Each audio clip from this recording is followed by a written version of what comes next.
County, we take a look at another county that has faced drought. In Kajiado County, Kenya's arid and semi-arid lands are facing one of the worst drought in recent years. The failed rains, water scarcity and livestock deaths have left over 1 million people at the risk of acute food insecurity. Our reporter Elizabeth Atieno traveled to Shompole in Kajiado County to gain a first-hand experience on the devastating impacts of the ongoing drought crisis and filed this report.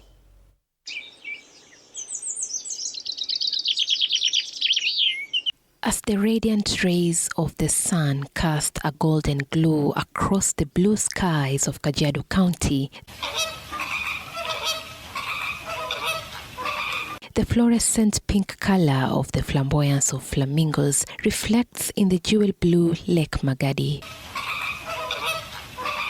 which sloshes and splashes against the rocks, sending icy spray into the air.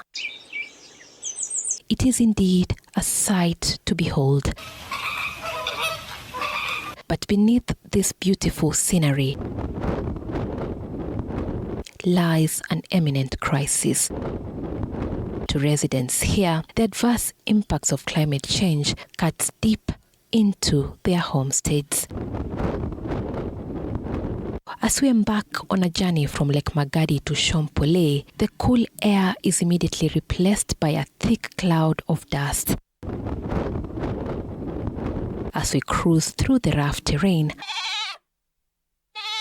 our ears are alarmed by the disturbing sound of bleating goats. The goats are hungry. They scrap through the dry sand, hoping to get pasture, but to no avail. The land here is bare. There is no pasture for the animals. We equally spot a drive of donkeys loaded with jerrycans of water, rushing to fetch water for residents. But they make a stop under this tree to have their meal. But the tree is drying up, and so they stare in despair, perhaps wondering how and when they will get their next meal. What we meet in this homestead in Endonyo Olasho, Kajiado County, is soul-crushing. This family is living in a small grass-thatched house that is in the verge of collapsing. One wonders how they fit in. Not even a glass of water is available to quench their growing thirst. The faces of parents and children are in utter despair. One question lingers in their minds: how will they pull themselves out of the deep mud of poverty, a situation made worse by the worsening drought? Motel Liarin, a father of 15, moves across the compound. Sweat is dripping off his face. Every step he takes, he ponders on the effects of the ongoing drought crisis and the untimely demise of his 50 livestock that would otherwise be his source of wealth. Maisha yote ng'ombe, mbuzi kabisa mekufa. Shauri na hiyo shida, nyasi hakuna, maji ni mbali. Hiyo punda 50 imekufa 43 na hii saa hii 7. Zile changamoto ambazo tunazipitia katika area hii, kwanza kuna ukame wa maji, na kama mnavyojua sisi ni pastoralists. Kwa hivyo pia tukikosa mvua ina maana pia hakuna nyasi. Na hivyo ile benki ya Wamasai ambayo ni ng'ombe, mbuzi, kondoo na punda pia, kwa sababu punda ndio tunatumia kubeba nayo maji. Pata ikikosa maji na nyasi wanakufa. It is 12 p.m. Children are anxiously waiting for their meal to get ready. One of Liarin's daughter lights up the fire. They tried to get food, but to no avail. They do not have any cattle that they can sell to get money to buy food. So for today, this family will enjoy a cup of tea each. This is going to be their only meal for the day. Mtoto hii asubuhi hakuna chakula, hakuna maji. Shauri ni mbali sana. As per the Ma tradition, women are in charge of constructing the manyata. But for months now, this home remains unfinished because the women's hands are tied. They have to wake up early in the morning to fetch water, come back in the evening and prepare food for the children. That is, if they will be lucky enough to afford a meal. Hence, they lack time to finish the construction. Hata watu kidogo maji iko mbali hadi tutembee mpaka river ya Sonyiro huko Shombole ndio watu wapate maji. Wamama sana sana kwa sababu ndio wanasafiri kwenda maji. Kupeleka punda maji wanaamka hapa saa 9 usiku. Na kuna hatari kwa sababu kuna wanyamapori wale wanapatana na elephants, even hyenas on the way. Lakini kwa neema watafika huko saa 10, wachote maji wakuje mpaka manyumbani kitu saa 5 mchana. Kwa hivyo unapata kama wale wamama wanaumia na watoto wakingoja wazazi kuleta maji kutoka mbali. Pia wanaumia kiu, njaa kwa sababu hakuna ile maji ya kutumia pale kupika. Na kando na hayo bado uchafu. Najua sasa bila maji uchafu itakuwa. Kwa hivyo unapata watu hata kuoga unapata watu sana sana hawaogi. This homestead is home to 60 children. We meet Priscilla, the 47th born in this homestead, washing clothes for her younger siblings. Water from this jerrycan is poured with utmost discretion. Here, every drop counts. They just cannot afford to waste water since it is a very scarce commodity, a situation made worse by the drought. Kai, unaamka saa 9 ya usiku. Unaenda karibu 3 hours kwenda kutafuta maji uko kwa mto ya Shombole. Na hapo ni Mungu tu ndiye anakulinda kwa sababu kuna wanyamapori kama elephant. Siku hizi elephant wamekuwa tena hatari huko. So unaenda, sometimes unaenda unafukuzwa na elephant, unarudi nyumbani. Kurudi nyumbani utakosa utapea watoto nini? Utaenda tena kama imekuwa mchana. Unaenda 3 hours miguu kutembea kwenda kutafuta maji. Unarudi another 3 hours. So kama umeenda saa 9 ya usiku, unakuja hapa kama saa 8 ya mchana. Tena venye siku hizi wanyama wanakufa, hawa mifugo yetu kama punda, ndio unamtegemea akuletee maji. Sasa punda akikufa, unalipa pikipiki yenyewe ni expensive. Unalipa pikipiki 500, aenda akuletee maji. So akikuletea acha tuseme 20 liters, unakunywa 10 liters, unakunywa 10 liters kupikia, kuvulia, kuosha watoto na ndio utafanyia kazi ya nyumba. Another 10 liters unapea mbuzi wakunywe kwa sababu hakuna mahali ingine wataenda. We spot this young boy enjoying a plate of ugali and beans. He is lucky enough that her mother found something for him to eat. However, the rest of the children wait in line, hoping that their mothers who are still at the river fetching water will also find a meal. Tunapitia changamoto mingi sana. Unaenda soko unakosa chakula, unakosa sabuni. Wacha story ya kushuka nywele. Unashuka nywele na nini wakati upati chakula ya kukula? Tunahangaika sana lakini hatuna otherwise. Sisi tunaomba tu Mungu inyeshe. The cowshed at this homestead is now deserted. This family has lost hundreds of livestock to drought. Kwa hili boma ambayo sisi tunaishi, misigo hapa tulikuwa na mbuzi 500 na ng'ombe 200.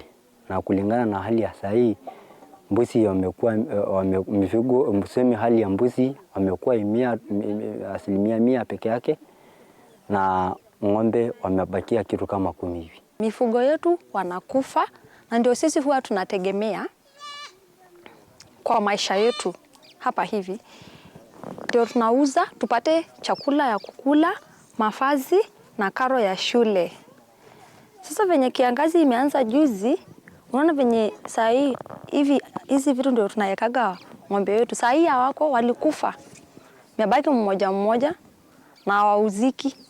Unapeleka ng'ombe kwa soko ama mbuzi kwa soko, unashindwa kumfikisha. Juu yeye mwenyewe ako na njaa. Anaweza kufia njiani ama ukifikisha huko unashindwa kuuza. Watu wa kununua hawataki kununua juu ni mkonde na hakuna pesa wataweka. Unarudi nyumbani mikono mitupu. Sasa tutafanyaje? Unakaa njaa. From Endonyo, Olasho to Olkeri, the adverse impacts of climate change is similar. Drought, hunger and poverty is the grim reality for the local communities here. We visit this homestead in Olkeri. Here we meet Lerisian Nataseku. He takes us to his cowshed.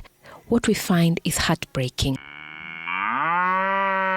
This cattle is in despair. Its eyes scream of fatigue, hunger and thirst. It now lays here in solitude. All other cattle have succumbed to drought. Due to the drought, there is no food for livestock.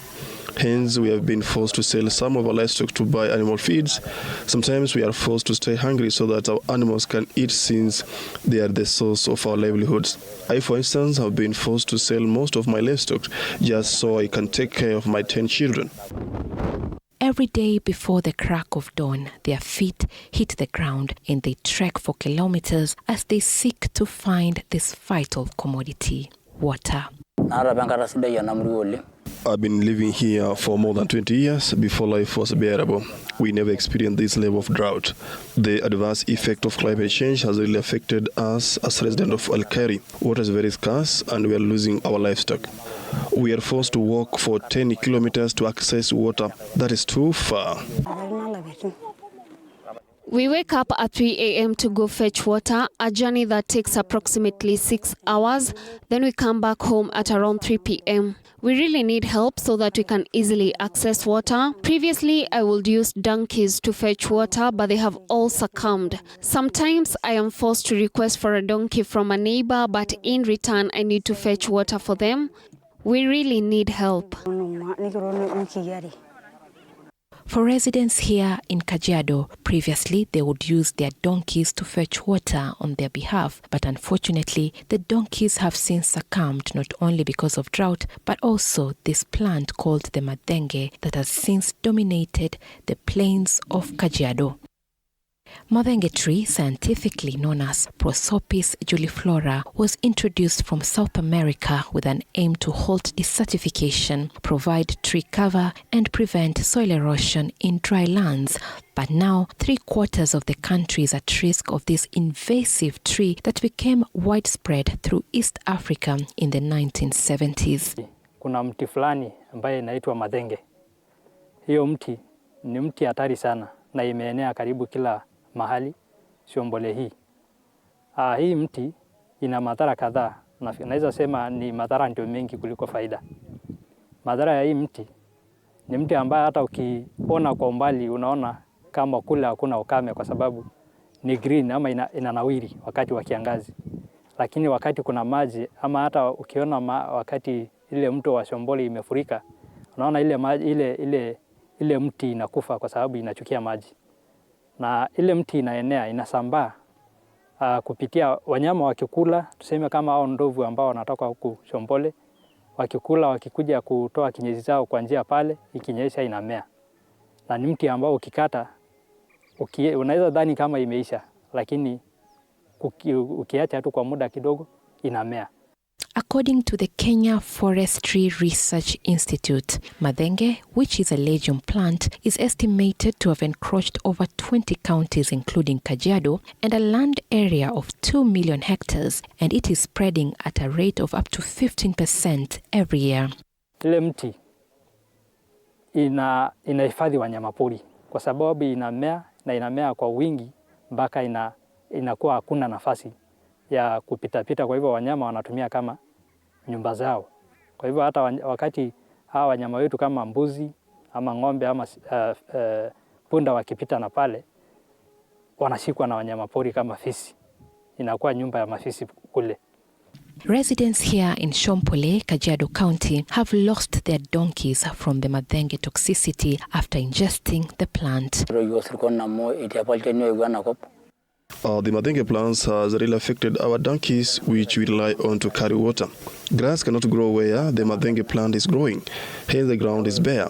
Our donkeys cannot even digest the madenge fruits, hence some of them succumb. The madenge tree has destroyed pasture, killed livestock, and has greatly hindered farming and settlement. In addition, the madenge deep root system is reported to go down as far as 35 meters below ground, thereby siphoning off precious water that other species require.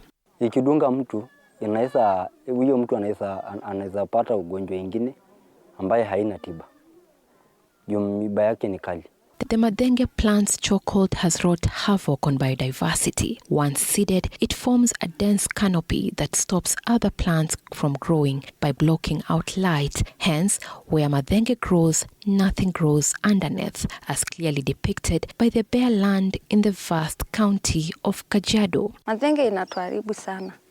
Na kitambo venye hakukuwa na madenge, nyasi zilikuwa zinamea. So madenge imeua nyasi. Siku hizi hakuna kumea nyasi hapa hivi karibuni. To residents here, the madenge trees behind me are the source of their predicaments. The invasive plants has led to the loss of their livelihoods. According to the International Federation of Red Cross and the Kenya Red Cross Society, an estimated 1.8 million people need urgent food assistance, a number expected to rise to 2.1 million by early 2026. Additionally, over 740,000 children under the age of 5 are acutely malnourished. The World Meteorological Organization termed the 2020 to 2023 drought as the longest drought to hit the Horn of Africa in 40 years. As of the end of February 2023, Kajiado was listed among the 9 counties in the alarm drought phase after losing 38.8% of its livestock population between September and November 2022. This situation is now getting worse. The acute hunger, deepening water scarcity and worsening drought has left residents in a state of despair. They are now clinging on hope that maybe one day the soft raindrops will fall on their rough and dry plains to provide a favorable environment for the growth of food and pasture for their livestock. Elizabeth Atieno, TV 47 from Shompole, Kajiado County.